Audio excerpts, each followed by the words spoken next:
بحث مناظره ما درباره ذریه و نسل پاک بود که سوره آل عمران آیه های رقمی 50 تا 52 هر روز ما بحث و مناظره میکردیم. در بین بحث و مناظره تفسیرمان از کتاب‌های بزرگا درباره فتوت، جوانمردی، انسانی، اخلاق، پاکیزگی و پاکدامنی صحبت ها با میان موندیم. رسیده بودیم یکی از بهترین شخصیت هایی که ما انسانیت، ما مسلمان را، ما مردمی فارس و تاجیک به سوی خدا، به سوی پاکی، به سوی ایمان، به سوی عدالت، به سوی انصاف، به سوی جوانمردی، به سوی نام نیک دعوت کرد. در سرزمین ما دوام دهنده سنت رسول اکرم صلی الله علیه و سلم حضرت شیخ سعدی بود که این حکیم امت، این حکیم سنت، این حکیمی که سرتاپا همه از او حیران و همه از او در قلمش چیکار میکنن حیران موندن.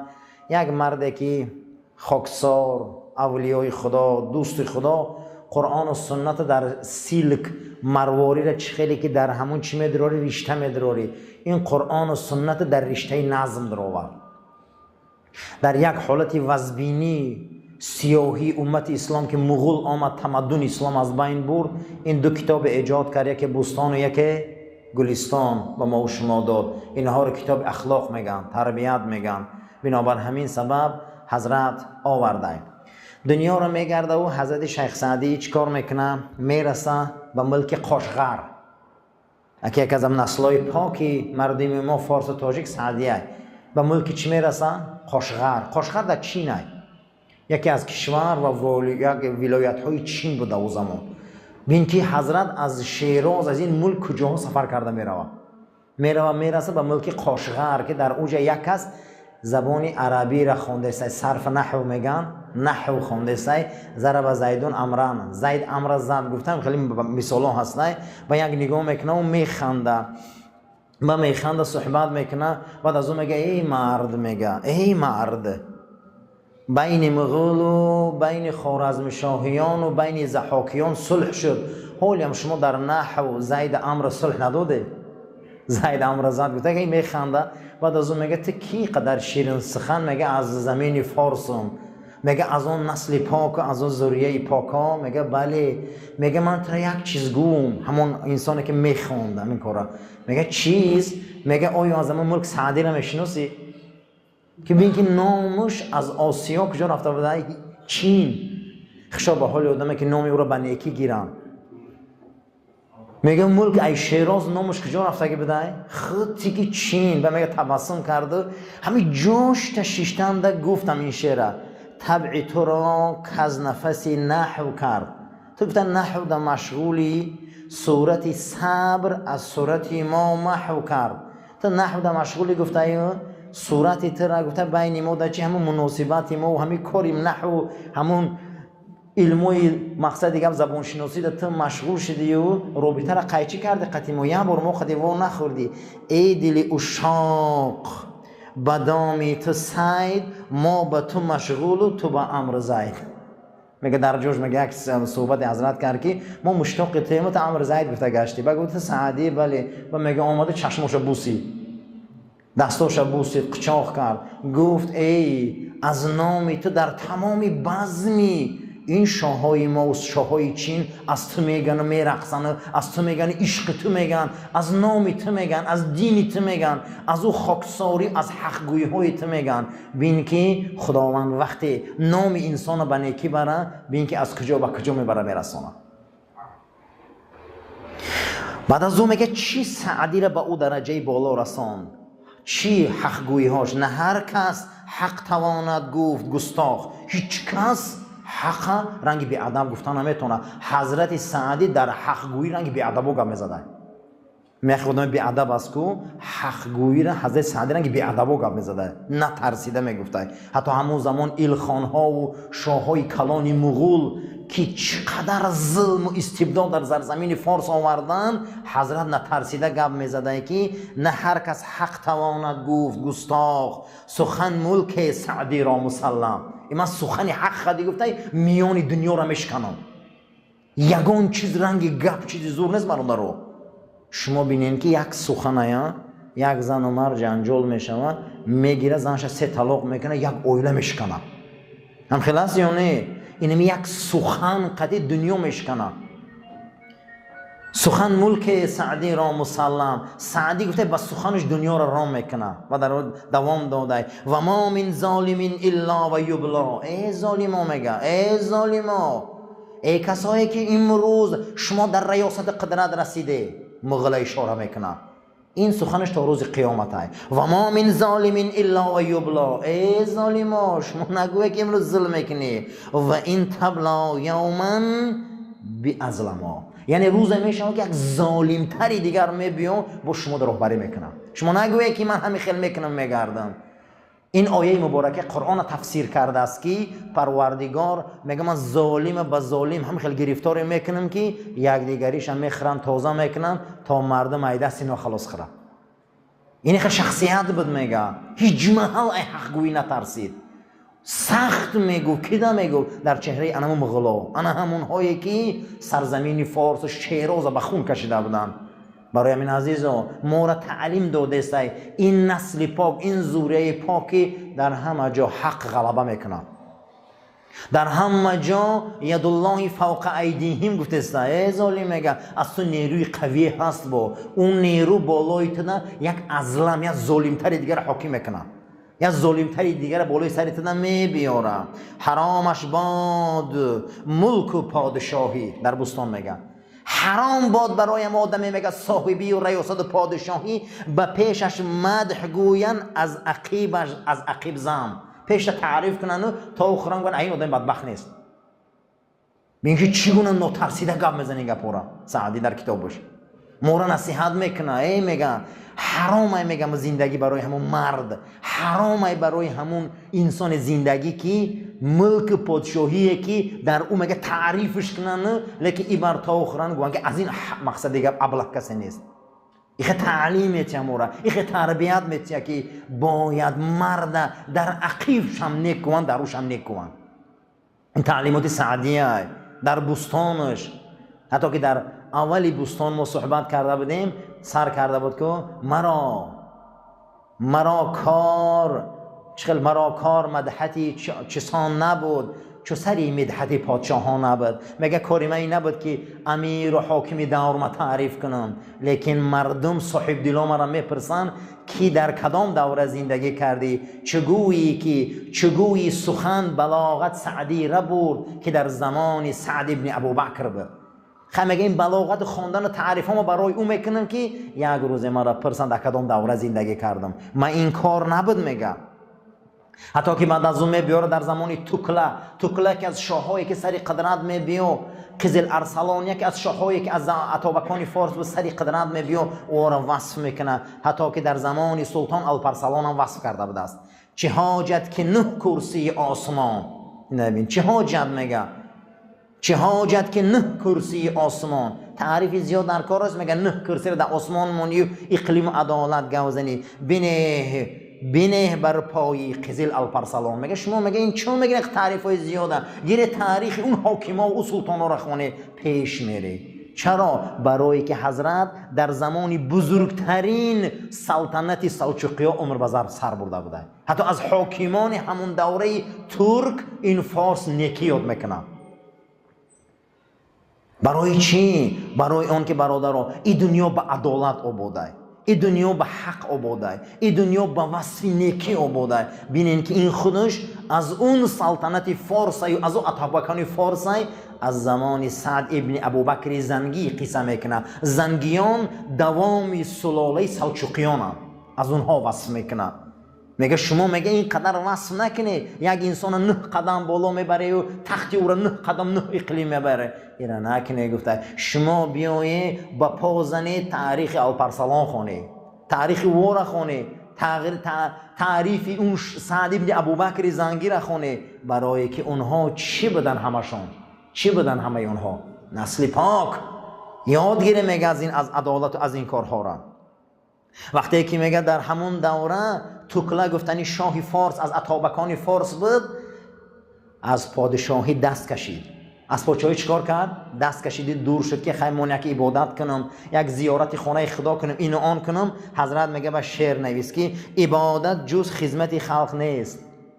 یگان عبادت از خدمت خلق بزرگ نیست. گفته ای تو کلاب خیجان، ای شاهان زمان اتابکان فارس، بخیز ایجاد، عبادت جز خدمت خلق نیست، نه سجاده و تسبیح و دلق نیست. شما عبادت فقط تسبیح و اون لباس سفید و اون ساله سوزه نبینه گریه کردنه. عبادت برای پادشاه بوده خدمت خلقه.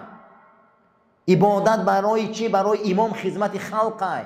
عبادت جز خدمت خلق نیست، نه سجاده و تسبیح و دلق نیست. تو در حکومتی منبری خیش باشه، برا در همون جد بشین، در اون منبر بلندی، چو در خاک اخلاص و درویش باشه. خاکسار که خطا درویش بوری زندگی که نگه خدمت خلقه که. انا اینا میگه سعدی نو ترسیده گاب میزنه که اینا نصیحت میکنه. تکلا شاهی از اتابکان فارس بود میگه بدان در هر چی نیت کنی نگاه در حال رعیت کنی. ای راهبر، ای کسی که در یک کس راهبری، میگه سعدی، ای کسی در دو کس راهبری، ای کسی در میلیون میلیارد آدم راهبری، میتونی که نیتت نیک باشه، حال رعیت خبرگیر، حال خلق خبرگیر. خلق ای دلش دردش بفهم. انا همیه میگه برای تو، انا همروز نیک نیتی، انا همروز تو بزرگی که درد دل هر یک خلق دونی. اینا در بستانش حضرت آورده. این نصیحت ها، این نعمت ها سر تا پا همه ما و شما را نصیحت میکنه. برای چی عزیزا؟ برای ذریه و نسل پاک. این خیلی شخصیت ها بودن. حتی که در یکی از داستانی بستان گلستانش والله علم میبیاره، در اسارت میغلطه، بعد از اون میبیاره که از بزرگان میشناسه که همین سعدیه. با هم یک حزل و شوخی ها هم داره در کتاب گلستانش. حتی یک ابرازوی مقصد دیگه حزل هم میکنه. حضرت میبیان که قبیدیان شو محکمش کردن، در بین اسیرا در دست مغولا افتیده است. بعد از او بیرونش میکنن خشت ریزی در زندان که یکی از بزرگان میشناسه. میبیایه 100 تنگه طلا چیکار میکنه؟ میتیه و سعدی را خلاص میکنه. خانهش میبیاره و خواهری بیوزن داشته، خواهرش در سعدی میتیه در گلستان میبیاره. یک هفته میگذره 20 تنگه طلا در دستشون میتیه. میگه این رم بگیری، میگه زندگی کنه. بعد تنگه ها تمام میشه و خیلی زنا را نغز میدونین. هیچ محل خداوند محتاج نکنه آدم در پیش زن. همون روز بلند میشه و میخیزه میگه تو کی بدی؟ یک اسیر بدی، یک نوچیز بدی، اکی من ترا خرید خلاص کر این که بو مایل بو ورمانده داد، همش مایل ای بو ای کیسش 20 تنگه داد. گفتن میگیره به حضرت میخنده، میگه من اکاد به 100 تنگه خلاص کر، بدبخت در 1000 تنگه در تو فروخت. ولت نمیدونی من کیم و من سیری دنیا رو نوشتم. این اکایت و این تنگیت و این خدت این معیشتت همین یه هفته نه. با همین بیچاره که رنج زنه که میبینه میتیه طلاق میگیره زمین رو اینجا با تو مردنش زنه میگیره. یعنی که سعدی رو بینه بزرگیشان. این احمقی ابلهی زنه بینه که همو حرمت علمی هم رو نمیکنه، قلمی رو نمیکنه. بعد 1000 سال ما سعدی گام میزنیم نه اوزنک. میگه اکاد مرا 100 روبل خرید، 100 تنگه خرید رس، میگم در 1000 تنگه فروخته خبر نداری. این خیلی شخصیت ها بودن، این خیلی بزرگی ها بودن. شاهدار فریادش میکنه، با مضحک هم می نویسه، حزل هم می نویسه، شوخی هم می نویسه. میگه شاهدار میبیایم و میگن سعدی تو حکیم سنت، حکیم امتی، شیرین سخنی، یک مصرع شعرگو، یک مصرع شعرگو قهرم کنه، دویم مصرع شعرگو راحت کنم. میتونیم خیلی کرده، یکون شاعر مرا نکرده. و میگم خیلی نگاه میکنه شاهیاش، میگم مایلش، میگه سرش که. و میگه مادرت کانی سخا بود میداد از پس و پیش، که دیگر همه حیران میشه و در دیوونگی میپیشه. مادرت کانی سخا بود میداد از پس و پیش. شاه امر میگه داروش زنی، با گدایان کم کم، با نوایان کم و بیش. و تاریخش هم گفتیم که مادر همین پادشاه یک خیمه داشته، 2 تیرزه داشته. هم ای پیش مردم در صدقه میداده، هم ای خیمهش. این خیلی تاریخ دانی زیبا، این گونش بیشنه که این با ما معنای بیزه میفهمی، اوجود میگیره، دیوانگی میخیزن. لیکن مادری وای انسان همین خیلی سخاوت پیشه بوده است که از 2 تیرزه خیر میکرده. هم ای تریزه پیش میداده مردم، همون نان و همون برنج و همون روغن، هم از تریزه عقب میداده. کانی سخابت. برای همین عزیزا سعدی این گونه شخصیت که در این دوره این نسل پاک زندگی کرد، این نسل پاک آمد دوام میتیه. دل و کشورت جمع و معمور باد، زی ملکت پراکندگی دور باد. ای سعد ابن ابوبکر سلجوقی، پروردگار ای کشورت همیشه آفت دور کنه.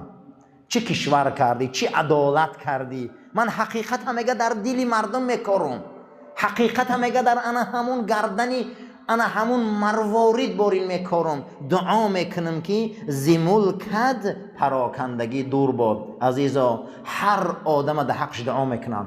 ولی زناتون در نان روی میکنه که دعا میکن، دعای او میگیره. فرزنداتون در نان روی میکنه که دعای اونها میگیره. با اون شرط اونها اهل شکر باشن، اهل تقوا باشن، اهل نماز باشن، والله دعای اینو قبوله. رسول الله صلی الله علیه و سلم فرمودند بهترین صدقه همون صدقه است که آدم زن گودکش سر میکنه. بعد این احسان و خیر دیگر رو اول صدقه زن تونده، اول پاپوشی زن تونده گیره، مادر تونده گیره. این واجبات ہے برادرو، دعای اونها میگیره.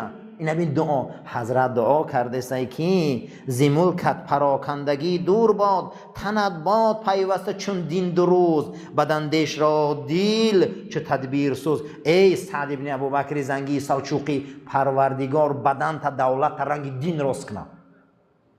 دین همیشه آباده، دین همیشه بنیاده، دین همیشه اخلاصه، دین همیشه صداش بلنده. هر کسی که در عدالت حق راستی باشه خداوند انامو خیلی دولت چه راست میکنه. بین که از بین 1000 سال میگذره نامی میمونه. سعد ابن ابوبکر زنگی، درونت به تأیید حق شاد باد، دل و دین و اقلیمت آباد باد. جهان آفرین بر تو رحمت کند، دیگر هر چی گویند فسانه است باد. یعنی که عزیزا، یعنی چیزی که من گفتم در وصف سعد ابن ابوبکر زنگی همی قش بسای این زیاد جکته که اوسانه میشوم. انا میخواد شاها بودن، انا میخواد عدالت ها داشتن، انا میخواد در اقلیم های پیشتر زندگی کردن. عزیزای دنیا ای سری هممون میمونه، لیکن خشا به حال انسانی که او به نام نیک زندگی کنه، از قفای او دعای نیک کنن. سعدی مورد همین رو تربیت کرده است. خشا به حال انسانی که نام او را با دعای نیک یاد کنن. همینت بس از کرداری مجید که توفیق خیرت بود بر مزید. یعنی که الله جل و علا شأنه چه توفیق زیاد میده بعض انسان ها را. حتی که خداوند داستان سلیمان علیه السلام میبیاره، غلام حلیم. اسماعیل علیه السلام میگه غلام حلیم. بعضی آدم ها را پروردگار توفیق خوب میده. حتی که حضرت اسماعیل خداوند بین که پدرش در گردنش کردم میمونه، میگه ستجیدونی انشاء الله، تو من میاوی ای پدر اگر بخواه خدا. چی میاوی؟ مرا شکور میاوی، مرا بردبار میاوی، مرا حلیم میاوی. من در این قربانی صبر میکنم، تو زیق نشو ای پدر، تو زیق نشو. با نشو که روی من نگاه کنی در وقت قربانی کردنت، روی من در زمین جق که روی پدر با پسر شیرینه، کورچای دستت میغلطه، نزد خدا گناهگار میشی. حضرت سعدی میگه خدا رحمت کنه، تا میگه ای سعد بعضی آدم رو خدا توفیق میتیه. یا حضرت سلیمان علیه السلام در پیش داوود علیه السلام دستو در زیر ناف بوده است، هیچ محل گپ نمیزده، زیاد گپ نمیزده در پیش پدر. حضرت داوود حتی که خواب دراز میکشیدن، سلیمان خواب نمیرفته، در پایان پای داوود میشیشته. میگه پنجه میدهکش میگه 16 سال وقت داشت، در بالای بجولک های داوود علیه السلام سم کرده میشیش که داوود چشم میکشاد، میگه سلیمان بچم رفته خواب کن، سلیمان بچم رفته خواب کن. بعد از اون میگه پدر من اجازت خواب ندادی، برایم همین شیشتم در همینجا پیش شماده. رنگ غلام بود. میگه حتی که انا همین آیه مبارکه را ابن عباس دلیل میگیره، میگه فرزندا باید در پیش اتاقشان غلام بستن، دستو زیر ناف. این تعلیمات را قرآن میتیه. حتی که در همین ضمن بحث میکنه که من میگه اینقدر خدا خیر و توفیق داده. حتی میگه در وقت قضای حاجت اگر بچه آتش درآورد مبادا در همین قضای حاجت بوی نجاست پیدا شد از پدر میگه حق نداره اوف و پوف کنه، گناهگار میشود. این تعلیمات را کی میتیه؟ این تعلیمات را اسلام میتیه، حدیث میتیه، قرآن میتیه. همون پدرایی که در وقت بقوتش بچهش آورده بسم الله نشون داده یخی، برای قرآن بچهش غم خورده، برای فرض عین بچهش غم خورده. و امروز میگه بچه مرا حرمت نمیکنه. و وقتی که بقوت بدی چون یه مراتب ایران نیاوردی فرض عین خونی؟ چون یه بار ایران تفسیر خونی نیاوردی؟ چون یک بار اینا چهار کتاب خونی نیاوردی؟ اکنون او تیاق شده، راست شده، تو امروز مینولی دیگر دیر چه؟ و یه مراتبه در یوشی غم خوردن در کره. حضرت سلیمان میگه این وقتی میگه داوود علیه السلام میدید این یوش، این خدا ترسیش، این بزرگیش برای که این سلیمان چیه یا نسل چیه این؟ بعد حضرت داوود میگه در پیری دعا داد. قرآن میگه و شددنا ملک، چنان ملک سلیمان به قوت کردیم که حکمت عجینه را نصیبش کردیم و دعای پدر حکمت چراس کردیم. در یک میجه زدن حضرت کرسیش باده که در زمان سلیمان میوزیده در میجه زدن در یک ثانیه از روی 300,000 ابراد میرفت است. در هند و چین همه را خبر گرفته میومد. چی بود؟ میگن دعای داوود بود.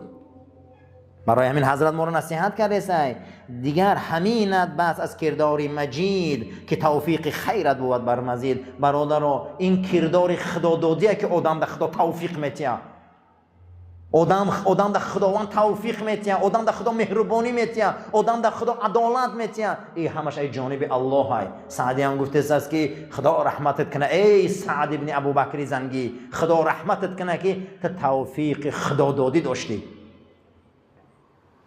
حضرت سفیان ثوری رو میپرسن گفته راه ایمان چیست؟ گفته خدادادی باشه خوبه، ولی شکر کنه که ای اوتا و چه مسلمان به دنیا آمدیم.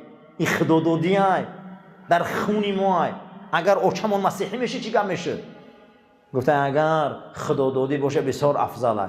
تا بعد تا کم آدما به محنت ایمان مییابن. ایمان به محنت نمییابی، ایمان به شیر مادر میگذره.